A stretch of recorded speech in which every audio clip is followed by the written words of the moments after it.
जय श्री कृष्ण। इस विषय में बहुत विषय हैं। उन विषयों को अनुभव करने के लिए हमको उन विषयों के अंतर्गत जाकर उनका रूप धारण करना पड़ेगा।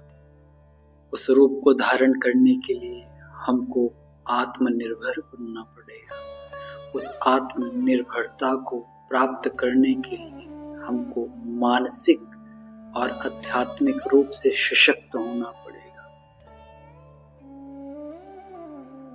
हम सब जो कुछ भी कर रहे हैं उस परमात्मा की सेवा में है। जो कुछ भी करना चाहते हैं उस परमात्मा की प्रेरणा से है। जो कुछ कर चुके हैं उस परमात्मा की कृपा से है। व्यक्ति केवल और केवल कर्म कर सकता है, उसका फल क्या है वो उस परमात्मा के हाथ में है। हमको, आपको, सबको जब हम मैं का उपयोग नहीं करते हैं, जब हम वयम का उपयोग करते हैं, जब हम का उपयोग करते हैं, तो सर्वे भवन्तु सुखिनः, सर्वे सन्तु निरामया, सर्वे भद्राणि पश्यन्तु मा कश्चित् दुःख भाग् भवेत्। हम परमार्थ की बात करते हैं। जब हम परमार्थ की बात करते हैं हम निराकार की बात करते हैं। जब हम निराकार की बात करते हैं तो हम साकार प्रकृति की बात करते हैं। जब हम साकार प्रकृति की बात करते हैं तो हम अंतःकरण में स्थित उस दिव्य चेतना को जगाने का प्रयत्न करते हैं जो अपने आप में ही सुप्त हो रखी है। हम, आप, हम सब जो कुछ भी कर रहे हैं, जो कुछ भी देख पा रहे हैं, ये उसी दिव्य चेतना का प्रकाश है जो ऑटोमेटिकली अपने आप प्रकाशित हो रहा है, हम सबका मार्गदर्शन कर रहा है। हम, आप सब जब एक यूनिट के साथ, एक शक्ति के साथ आत्मसात होकर ईश्वरीय चेतना को अपने अंदर जगाने का प्रयत्न करेंगे, अपने अंदर प्रकाशित होने का प्रयत्न करेंगे, उसमें सहयोग करेंगे, तो स्वयं ही परमार्थ की शक्ति हमारे अंदर से सिद्धि के रूप में प्रकट हो जाएगी।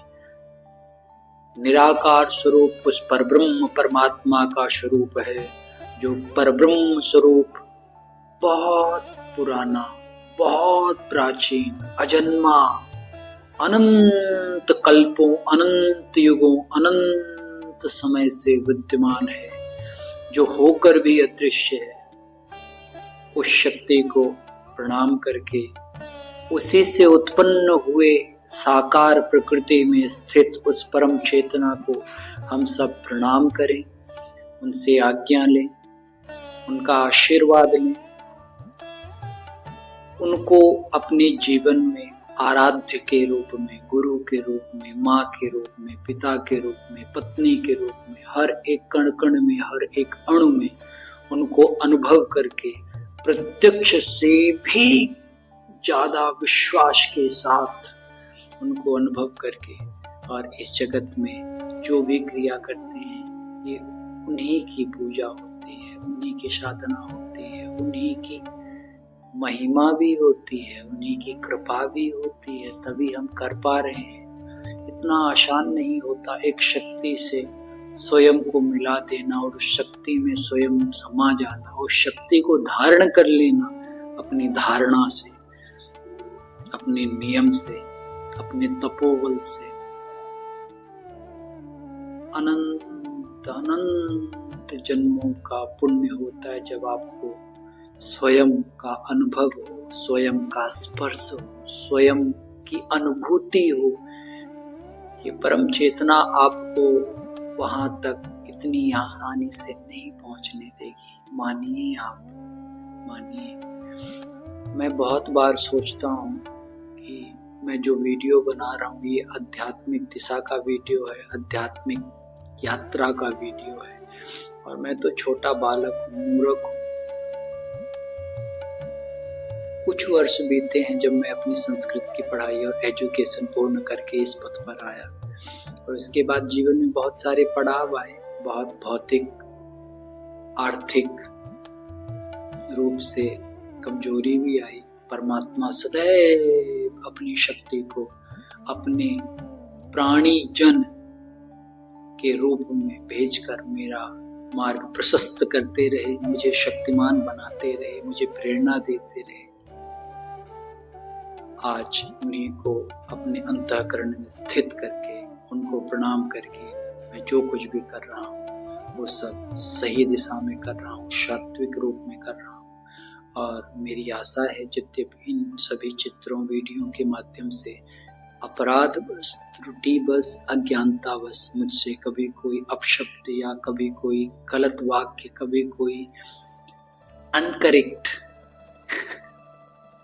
कभी कोई मिसअंडरस्टैंडिंग भरा विचार आप सबके समक्ष प्रस्तुत हो तो आप सब कृपा करके मुझ बालक को अपना छोटा भाई मित्र मानकर क्षमा करें और मुझे आप सिखाएं भी कि इसमें और क्या आवश्यक है और क्या करना चाहिए।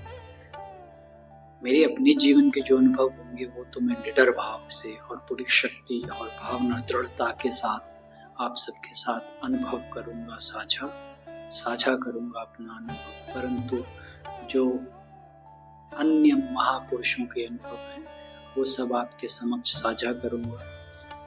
जो कुछ विषय और हैं संसार में वो भी साझा करने का प्रयत्न करूंगा। आप लोग भी हमारे गुरु हैं, हमारे श्रेष्ठ जन हैं, हमारे प्रिय हैं, आत्मीय जन हैं। आप भी अपना उपदेश स्वरूप, अपना अनुभव आप जरूर दीजिए और कृपा कीजिए। आप सब देवतुल्य हैं। अहम ब्रह्मास्मि तत्त्वमसि। जय श्री कृष्ण।